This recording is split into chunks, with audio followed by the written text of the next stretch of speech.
I'm excited to have this opportunity to talk with you about something that most of the time Americans don't know anything about. I've been in this country since 1983, carrying out programs of all sorts, but most of our travelers have not been.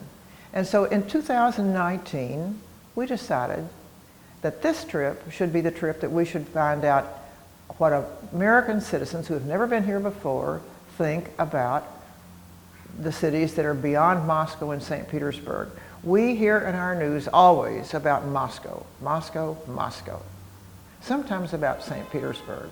And so these delegates left Moscow on September the 7th, flew to all of these places across several time zones, and landed in the cities where they were to be received without knowledge of who they were going to be meeting, what kind of airport they would be coming into, what kind of schools they would be in, if they would be received in homes or what. And so we didn't hear anything from them until they landed back in St. Petersburg on September the 12th, having had 4.5 to 5 days of meeting with these regional cities that they were assigned to. So you can imagine the excitement when they met each other in the hotels in St. Petersburg, because all of them had had separate experiences, very different experiences, and were eager to talk about them with each other. So the next morning we arranged to have a large conference room where we all sat in a circle. It was loads of fun. There was a lot of laughter. We were trying to behave because we knew the cameras were on.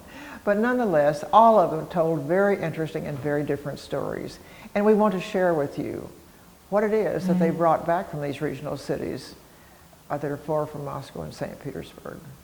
So watch and see for yourself.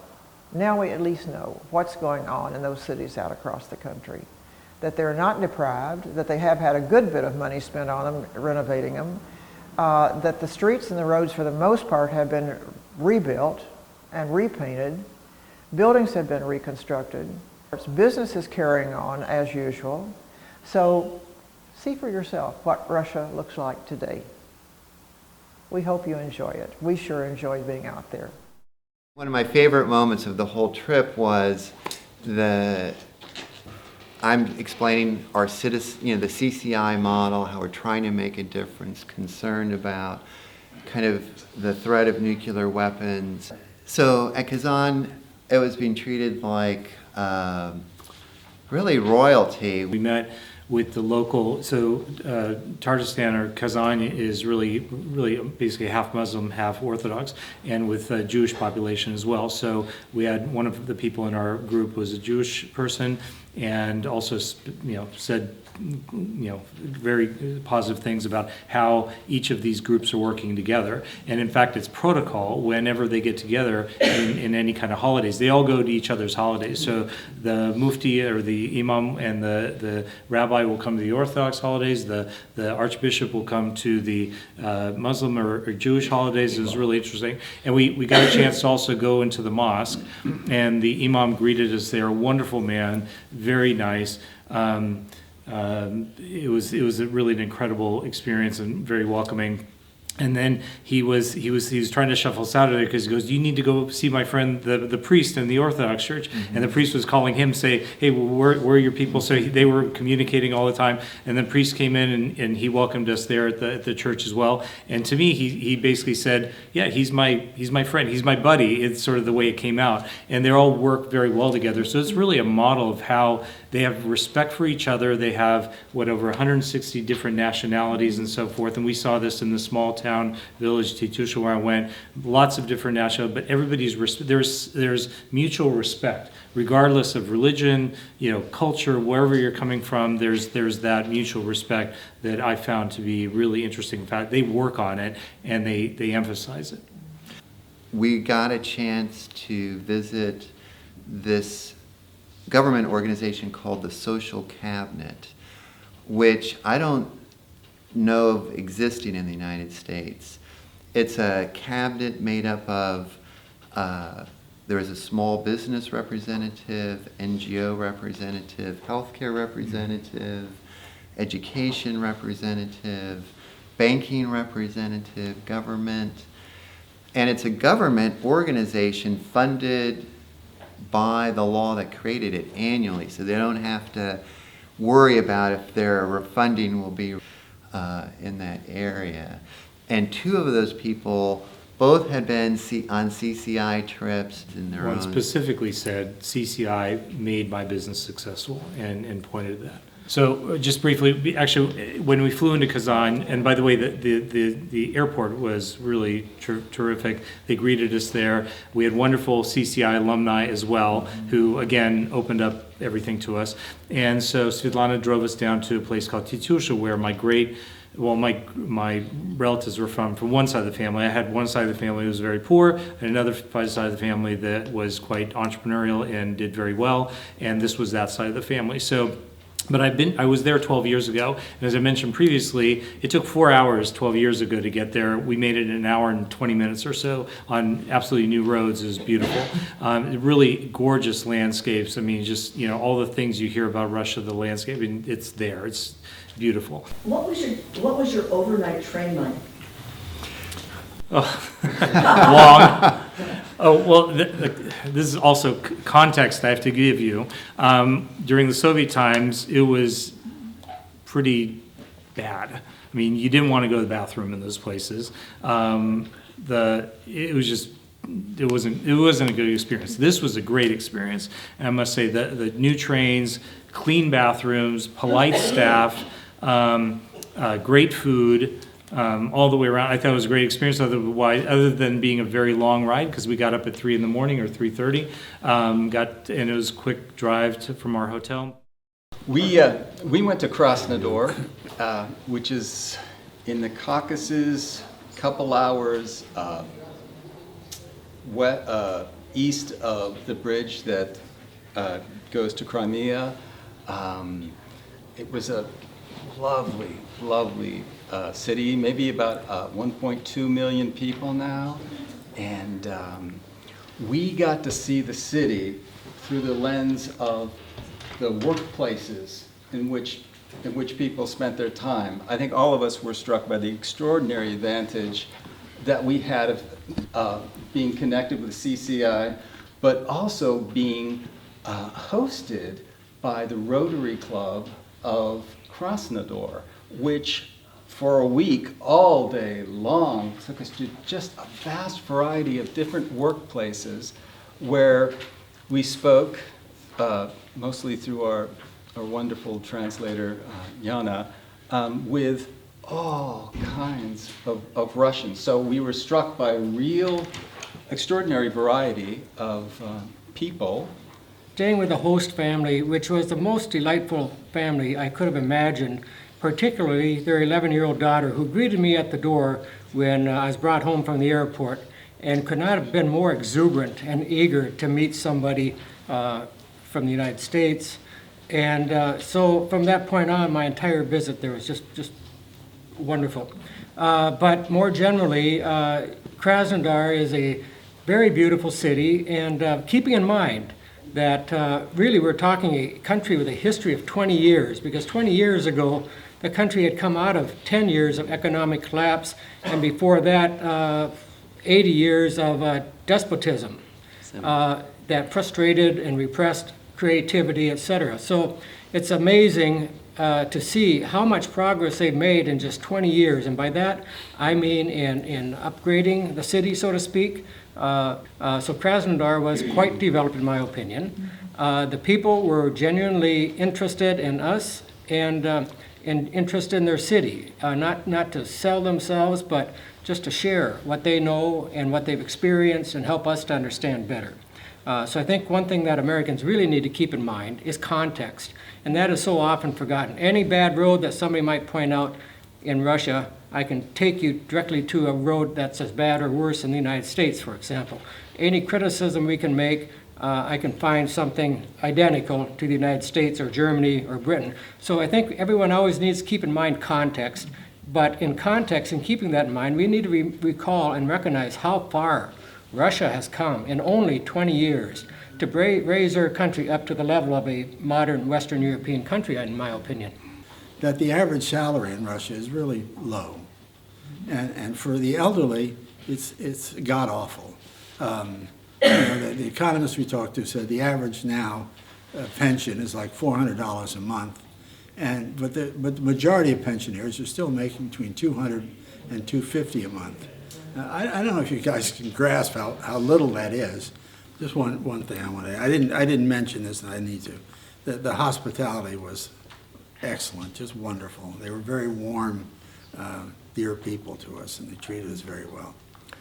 And as well, I did want to mention, we walked down Krasnaya Street, which is a very famous and long street in Krasnodar city, and beautiful. I mean, and it was on a Sunday, so the weekends, it's closed for cars. It's just a pedestrian walk, and it's beautiful. Architecture is beautiful. It's a mixture of Soviet and imperial Russian imperial type of architecture. And I really enjoyed it. Yes, there are some challenges in every other city, whether it's in Russia or in any other country. But they're only 20 plus years old. But yes, they lost 10 years, Russia, because of what happened in the 1990s. I think they'll be just fine. So Americans need to stop torturing people through sanctions, and need to begin genuinely caring about peace. Nuclear war was always a possibility during the Cold War, not because of necessarily aggressions, but because of accidents. We almost had nuclear disaster because of accidents during the Cold War. Why do we want to return to that now by heightening tensions with a country that has no ability to be aggressive against us in any way? Anyway, I won't say anything more politically, but they are wonderful people. It was a wonderful trip, and I thank you very much, CCI, for letting me do that.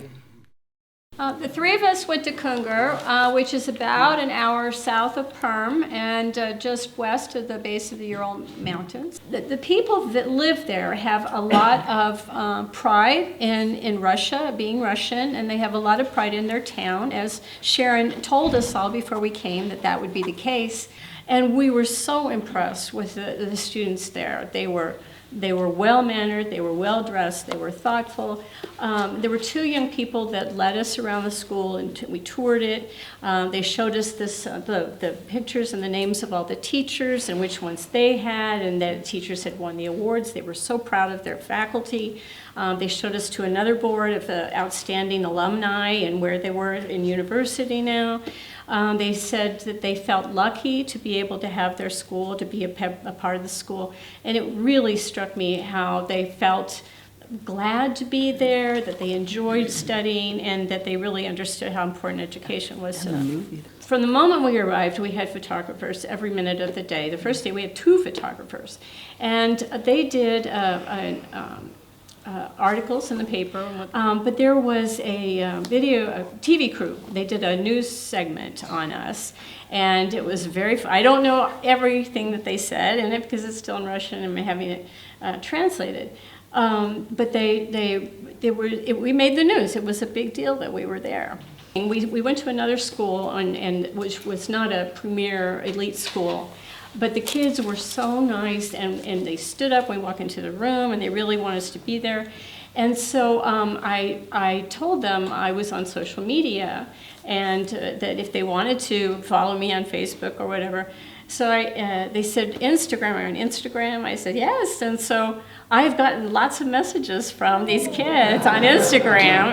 Yeah, so I have several followers that are Russian now. It was really, really a wonderful experience. And in terms of similarities, though, all the teenagers are plugged into their phones. They're all walking around like our teenagers walk around, but it just didn't feel frenetic somehow. It didn't feel as loud. It didn't feel belligerent like I see a lot. Oh, that's right. I say that a lot of kids in the U.S. are ADD. Like, I just didn't get that ADD feel around me. It was just calmer. All right, so and then a few other differences, though. Their class sizes were in the 20s. Our class sizes are 30s into 40s, so their class sizes are smaller. They don't have truancy problems. They don't talk about gangs. They don't have opioid. At the settlement, there was a link between the school and the library and a music school and the cultural center, and everything was all very close, and the kids do their work in the library afterwards. It was just a real community center kind of feel. And there were 2 really interesting questions that they asked of us that I think we could all ask. It was really interesting. There were others, but these are my 2 favorites. One was, what will you do with the information that you got on the trip? Sort of like what are connections? How are we going to get the information out there, which I think we should all be thinking about as we do this, and it was a really good question. And then the other question was about mainstream media's nonstop anti-Russian news and what can be done about it. So they definitely get the sense that in the U.S. it's nonstop anti-Russia. And the last thing is that we made TV and this newspaper article, and people really get the idea that we need to make peace on earth. We pull up to this house, and we all had our own bedroom. And again, it was just, we were on the way in from the airport, we're passing log cabins, we're passing dilapidated houses, we're passing forest. It's like, no clue where we're staying. So we pull in, big house, 2 big cars, 3 bedrooms, and we each had our own bedrooms. And it was nice, I think, for all of us to be together. Our hostess would make us breakfast or create all kinds of things that we could eat in the morning. She spoke a little English, but not too much. So she said, would you like to come? So I came into the kitchen. She took out a bottle of Rioja wine, which I haven't had wine the whole time I've been here, except for then. And she and her husband and I sat there with Google Translate for an hour and a half. Yeah, so it was just gracious, loving, affectionate, warm, open. And what I also felt, but I don't speak Russian, is the humor, the laughter, the constant, I feel like, jokes, and just happiness being together and laughing, and just very positive. So I thank you for that opportunity. This is a country that knows war, so much war, invaders, the fences around, all that protection that's not in our memory in the U.S., but they have known war, so they understand the value of peace, and we really need to look in their eyes and hear their stories to understand why we have to avoid this. Yeah. I'm going to say one more thing. There were many, I'm hearing from the people who've spoken, that Rotary was very involved in your stay. My father happened to be a Rotarian. I lived with a Rotary family in Mexico. I've hosted Rotary kids. But an upsetting story from Ludmilla, who was the guide of Bart and Edward in Perm, was that she is very involved still with Rotary, and that they were sister cities are working with a Rotary in Arkansas for 3 years, doing all kinds of great things for their community. And all of a sudden, the governor of Arkansas got involved and said, I don't want you working with Russia. And I would say to everybody in this room, if you're Rotary, if you're not Rotary, that one of the things that we can do, and I'm planning on getting involved with Rotary when I get back, and I think Kathy might join me, is that we get involved in our local Rotary, which is really a service organization that does so many good things, and get Russia back in the mix. I mean, I really think that's one thing that we can focus on. Yeah. So we visited Irkutsk, and we had slightly different experiences there because we really had 2 hosts. I was hosted by the department head of the American Studies program of the business school of Irkutsk State University.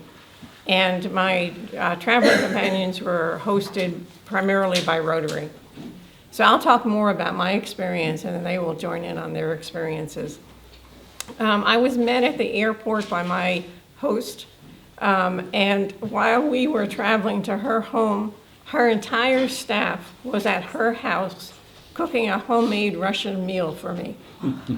And we had a feast when we arrived. It was a wonderful time. There were 5 young women who teach English at Irkutsk State University, and we just had a lovely evening. I was surprised even more when I found out after they left that that was the first time they had ever visited the department head's home. It was so important to her that an American was there that she invited her staff for the first time to her home. I thought that was really exceptional. I then spent the next day at the State University talking with their classes, fielding their questions about Americans, asking them questions. Most of their impressions are from either American movies or the materials that they use to study their American Studies program. And they have some unusual opinions. They wanted to know how I dealt with my psychotherapist. And I said, what? They were under the impression that most Americans had psychotherapists and were quite surprised when I said I didn't have one and wanted to know why I didn't have one. Anyway, we cleared up that misunderstanding and life went on. One thing, though, that I'd like to bring to your attention is that there are some second-order impacts from this deteriorating situation between the U.S. and Russia that we never even think about. They used to have about 60 students a year in their American Studies program. Right now, they're down to 8. And that's for 2 reasons from what I could figure out. One is that the Russian government used to subsidize the students to participate in this program, and those subsidies have disappeared. And so the only students who can participate are ones who come from wealthy families, because it costs $12,000 for a 3-year curriculum. And the other thing that is happening is that this curriculum is supported by the University of Maryland, and they seem to be getting less and less interested in dealing with the Russian side. And so whereas they used to have professors come over, they haven't had professors in a number of years. Everything is online. They don't even have anyone come over for the commencement ceremony to give out the diplomas. So that's a really, unfortunate situation. Transitioning on to the Rotary side for a minute, the other second order effect that I've seen from these deteriorating situations between the US and Russia is that the Russian NGOs can't apply for funds from a non-Russian organization. So where in the past Rotary has done some really impressive things in the Irkutsk Lake Baikal area, and I think my colleagues here will discuss them, they can't get that kind of money anymore. And so they have to just rely upon local donors. Fortunately, this region, they have some oligarchs, they have some wealthy people, so they're stepping up to help out. But it changes the situation completely. And then the third thing that I wanted to mention is we had, on first day, on Sunday, we went to Lake Baikal, and on the way back, we stopped at an amazing dacha for dinner. And we had a dinner conversation, which I'm not sure, I understand Russian, so I understood a lot of it, but I'm not sure David and Paul picked up on all of it. The Russians were amongst themselves discussing their ancestry. They were discussing in detail who had ancestors who were exiled to Siberia, who had ancestors that came from other countries and why they came. And I sat there in total amazement because I have never heard a conversation like that in Russia before. Maybe it's just my lack of experience, but I've never heard a conversation. It was a conversation you would hear in America very frequently, describing your ancestry in great detail. So I mentioned this to a couple of people, and lo and behold, my hostess, on her father's side, she's half Czech and half Russian. On her mother's side, she's half Russian and half Tatar. And so there's a lot of complicated ancestry there in Siberia. They're very, very proud of it, and they're very, very open about it. And they claim that they are amongst the most open people in Russia because they've been exiled to Siberia, so they can't be exiled any further. Yeah, that was common. That was definitely common. And so with that, I'll pass it on to you. Another thing we saw a lot of was the history, because we all heard of being sent to Siberia and being a terrible thing. And the first morning we were going to go out to Lake Baikal, and I was all excited to see this beautiful lake. Well, the first stop on the road, 5 miles out of town, we went down a little dirt road, and there's just a little simple sign that said memorial. And we went a little farther, and there was just kind of a forest that had been torn up. This is a memorial to 50,000 people that were buried there and discovered about 20 years ago. They found graves of people that early after that were from all walks of life that were put there after the Red Army won, and anyone that wasn't comfortable with being a communist in the new program was reported by a neighbor or unpopular would end up at this place. So they found bodies 8 deep, 50,000 of them. They've created the beginnings of a monument. There's a few stones engraved, but it's just under construction. Again, not to forget what happened. And I think as Nancy said, that people are very well aware of their history and how they turned on each other through that process. And they're consciously trying to be more tolerant and go forward in a much better way. But that was kind of a sobering moment on our first day. And then we went out to Lake Baikal and saw the museum.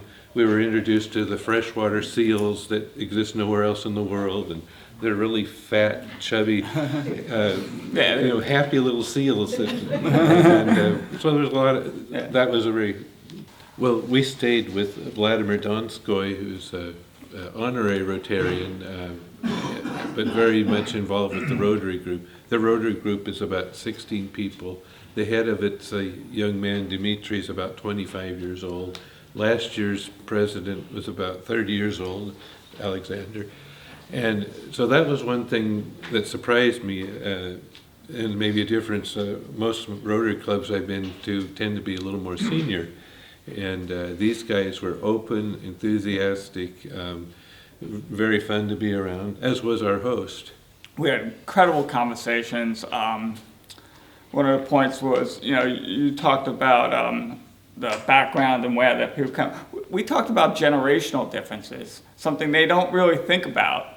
In our country, we have, the World War II generation, the greatest generation, the baby boomers, the Gen Xers. They don't break it down like that. Somewhat the World War II generation, they feel like that, but the rest of it, they don't have that kind of defined generational thing. Edward and I, my name's Bart, Edward and I are both military veterans, so that's kind of where our radar was focused for a good part of the visit. And as we landed in Perm, we noticed a whole row of MiG fighter aircraft lined up, which looked like they were all in alert facilities. If you're familiar with those, what those look like, hardened facilities. And they did quite a bit of flying while we were there.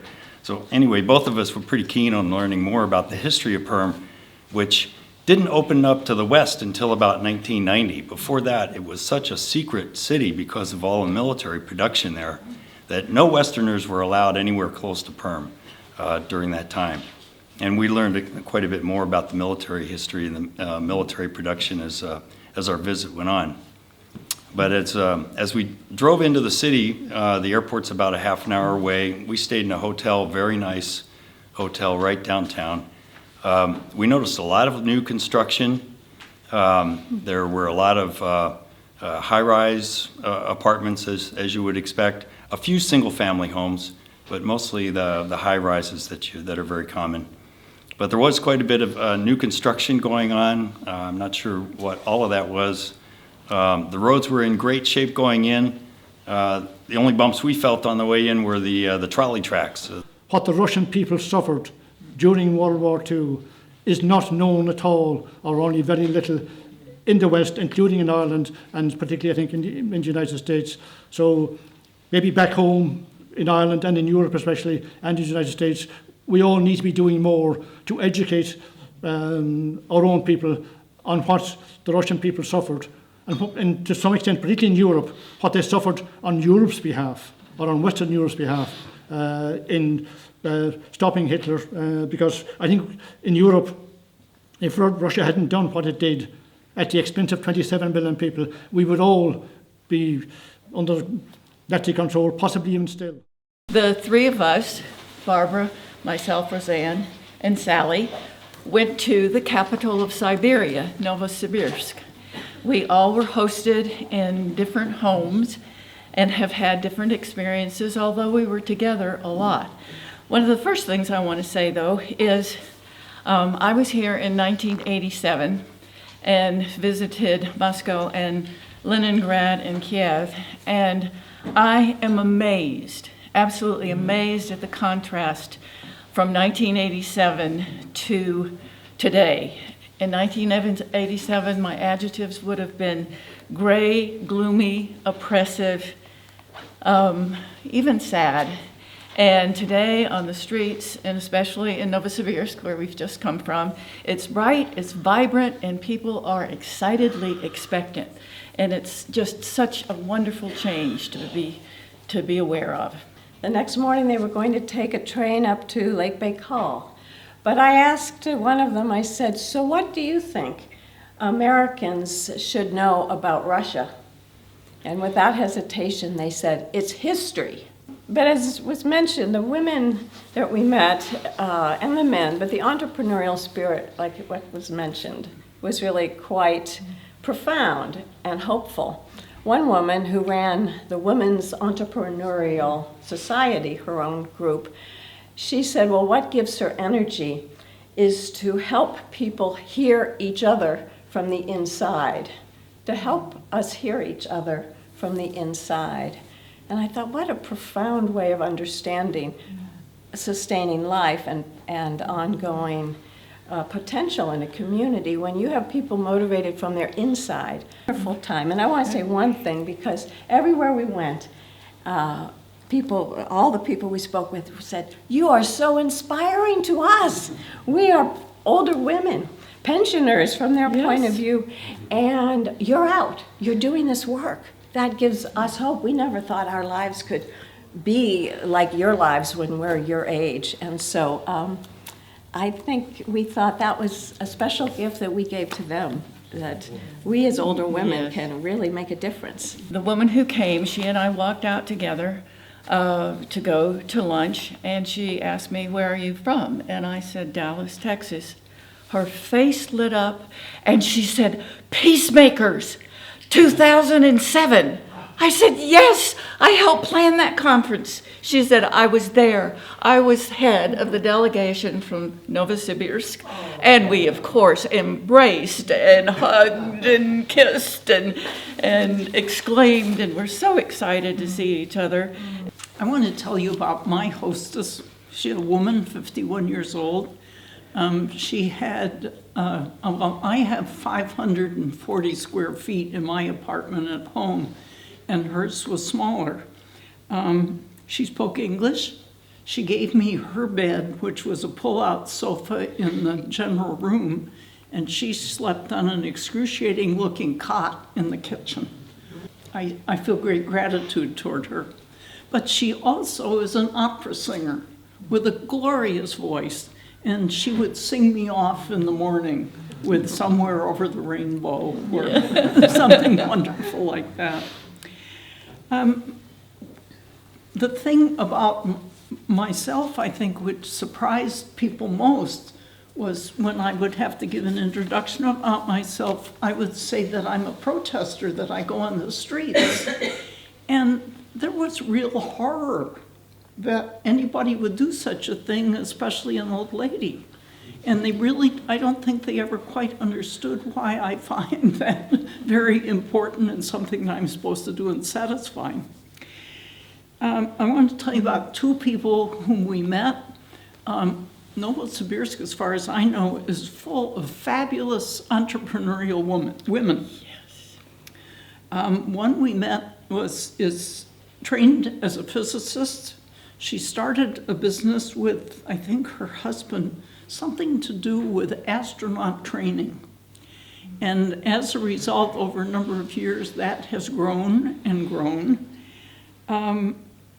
And she now took us to a business incubator where there is a competition to have office space in this very modern, elegant space, and the services of an office if you are working on some sort of a business project. The other person whom I met that I want to tell you about, or whom we met, is male, even with all these fabulous women. An attorney who specializes in business law. He only works privately, and he tries to help individuals and families start businesses, and he also helps them work their way through the rules, And when I asked him specifically, he said yes, that he did help these families try to avoid taxes, because that's something, of course, which lawyers do in the United States. But the most interesting thing that he said was that he does not believe that there will be an atomic nuclear conflagration in the world. And the reason that he believes that is that it will not be to the advantage of those in the world who want more money. Mm-hmm. Yeah. Hello. Kathy and Renee and I went to Kaliningrad. Kathy and I adopted 3 Russian children from Kaliningrad 25 years ago. So part of the reason we chose to go to Kaliningrad was to encounter, to meet with and talk with our children's birth families, which we did. And that was a very moving and wonderful experience. We went southwest to a town that was a half a mile from the Poland border to meet with one of the birth families of our children. Until the sanctions went into effect, there was a lot of cross-border travel for salami and cheeses and that sort of thing. And you probably already heard the story that more and more Russian farmers now are making Russian cheese to replace the French and Italian cheeses that were available in the past. So on a lighter note, I just want to get this in, Peter. We had Galina's husband drove us nonstop, but he couldn't speak any English. A few words, but hardly any. He could understand it, he just couldn't speak it. He could understand some of it. Some of it. Former Army officer, former policeman, and former part-time KGB worker too. So the guy had been around. Security, yeah. And he drove a Russian Jeep, and he informed me that the Russians certainly did invent the Jeep after all. And he made me to drive the Jeep around a little bit. So it was huge, an OAS Patriot, and if it was a Jeep, it was a very fancy SUV, giant, think Russian Escalade. Yeah. But anyway, the guy had a great sense of humor. And he was telling anecdotes. He'd say, Galina, anecdote. And she would have to translate. But what he meant was joke. He made joke. His jokes were not funny at all, but they almost all started with something like a Russian, an American, and a Swede were on an island together. It just went downhill from there. But the joy that he had in sharing his stories with us was heartwarming and touching, and we enjoyed that very much. And I wanted to make the point that CCI is not about Republicans and Democrats. It's not about conservatives. It's not about liberals. It's about simply reducing tensions between countries, improving geopolitical relations, and having fun while you're at it too. I want to talk about public transportation.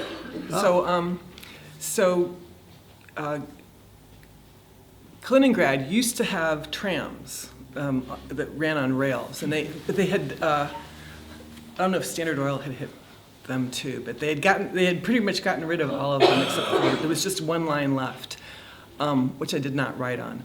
But they have a very comprehensive public transportation system consisting of buses and minivans, and all the buses and minivans say where they go on the side of they give some of the major stops so that people could pretty much tell what the route was on the side of the window, and so you'd get onto this little minivan, and I didn't know the first time I got on it you're supposed to close the door when if you're the last person on. So I came on and I'm like fumbling for coins and everything, and people keep telling me something, and I don't know what it is, and I sit down and somebody does one of these things, and they go and they close the door, and there was a kid behind me, and he goes, I think they were trying to tell you to close the door. You're supposed to close the door when you come on. Like, okay. 5 of us went to Sergei Posad, which is about an hour on the train to the north of Moscow. It's a city of about 100 to 110,000 people, and the center of town is a monastery. The Lavra of Sergei Posad. And the other major lavra in Russia is the one right outside the window here, the Nevsky Lavra. There are several, of course, but those are 2 major ones. And so anyway, it's also clearly a center of tourism as well. So the vibe of the town, especially when you get off the train. Very good rail traffic there, several trains a day, as well as the buses that leave right outside the Cosmos. It's a very strong tourist vibe, very clean, especially when you get to the rail station. And when you look out, a lot of places you go to and you see whatever you're going to see in real life, and it's smaller, not as impressive. And this is the exact opposite. Sergei Posad, the monastery, is even larger than you thought. It just pops out of the landscape, and it's absolutely beautiful. Well kept, clean, very nice. Even if you have no interest in Orthodoxy at all, it's a wonderful place to cultural visit. So that night we had a wonderful reception, and we met maybe 15 of them were there, and we ate much more than we needed it, and drank also a lot. And she just was so generous again. She has a big house, and we each had our bedroom, and so we were very comfortable in the house. Federal government now wants to double organic production in Russia, and there is money available to do that, and it's fairly hefty sums. They're making grants available to new farmers and to family farmers, and for organic. However, after talking about organic for a few hours, it became obvious to us that they don't have our concept of organic agriculture. What they have is what we call organic by default. The farmers who can't afford chemicals are organic by default.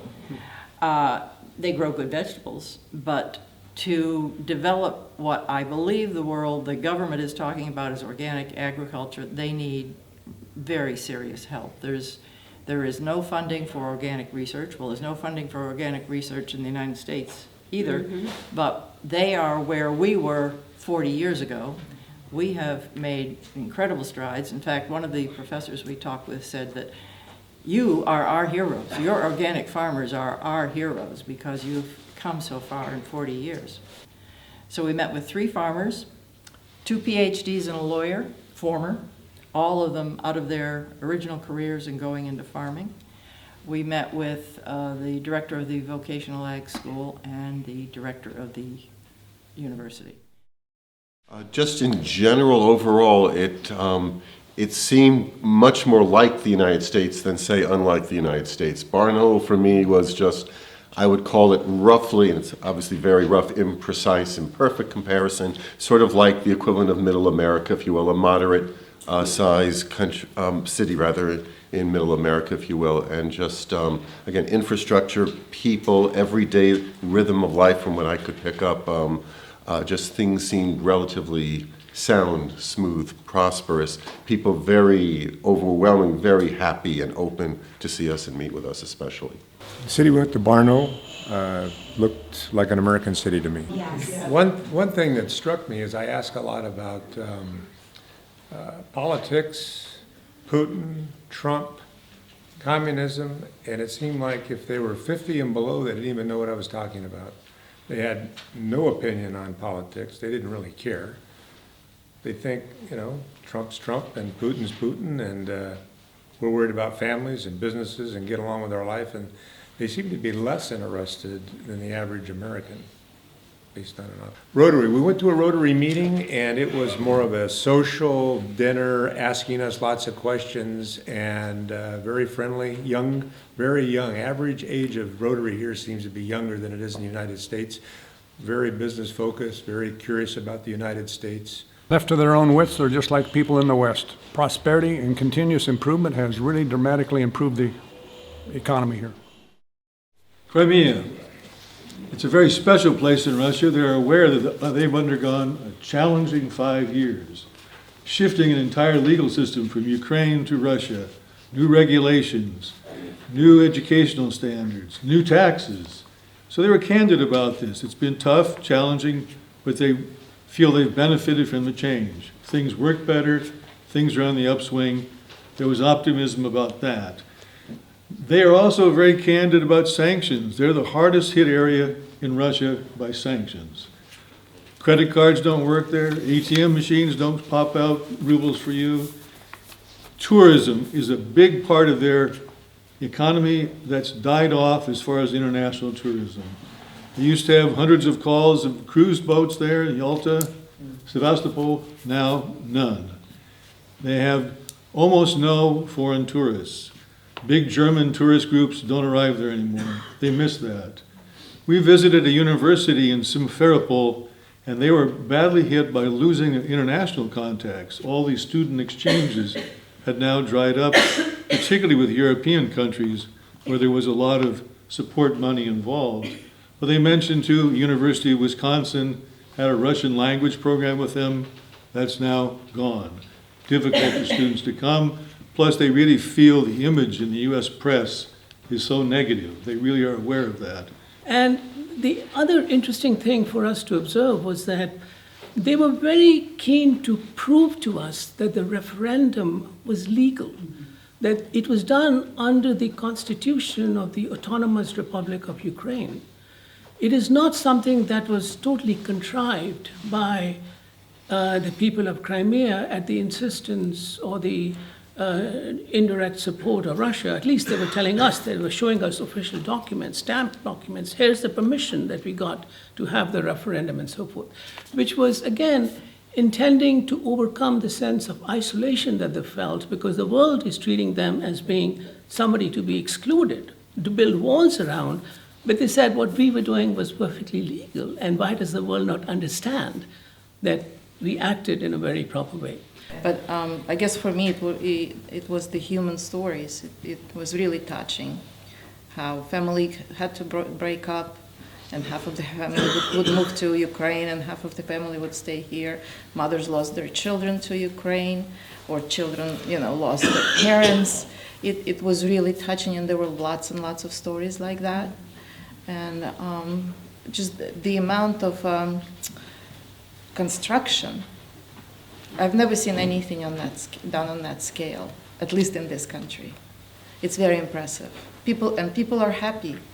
People are not angry about the sanctions. We're fine, They were curious why people does not recognize them and their choice, but the spirit there is incredible. It's unbelievable. But we've seen, for example, a mosque that's being built that will be the biggest in Europe. And there were many of them built around. I saw several new mosques. We've driven through towns where Tatars primarily live, and they have nice houses. I think they live just like everyone else there. And people have friends who are Tatars. There's no, I think it's all politicized, the whole. I want to just back up slightly on the point that Dennis made, which is the last 5 years have been tremendous transition for people here. Everyone here knows about the events of 2014, what came after that. But for many of the older people that we met with, these are people who have now lived in 3 countries. These are people who lived in, their country was the Soviet Union. Then their country was Ukraine. Now their country is Russia. So in fact, there's quite a broad swath of outlook and opinion on many geopolitical issues. But clearly also, as Dennis mentioned, it all comes back to today, where we go from here. We have the situation that we do, and it's quite difficult right now under these conditions for particularly young people in Crimea going forward. And when policy changes happen is anybody's guess. We were asked, again, what do you think? When is it going to change? When is it going to change? And not being close to the government or anything, we had no answer to that. But we do see, there's obviously positive signs. But that was palpable. I got to visit Yekaterinburg. And I can't emphasize enough the lovely hospitality, the amount of people, like I said before, who had children who did exchanges in the United States, and I did an exchange when I was in college too. I mean, it opens up a world, and they spoke English. They were able to relate to me in my language, and I couldn't do the same. with them. And just outstanding people, loving people, welcoming people. And I immediately felt at ease with them. We were invited to someone's home where we were welcomed as family and left as family. It's incredible. You just meet someone, you're strangers one day and truly your family the next. As an Orthodox Christian and someone who has seen the Soviet Union, I was here in 1989, and to see the blossoming, the flowering, the spiritual flowering of Russia. And, you know, people, when I told people, my family, my friends, that I was going to Siberia, the first thing they think of is the Gulag. Well, nothing is further from the truth. Incredible. It was skyscrapers and amazing restaurants, fashionable people, fancy cars, gorgeous homes. I'll close with this. I was able to visit the church on the spilled blood, the site of the imperial family's martyrdom. And in Orthodoxy, for me, it's like a Mecca. It was like a New Jerusalem. So that was,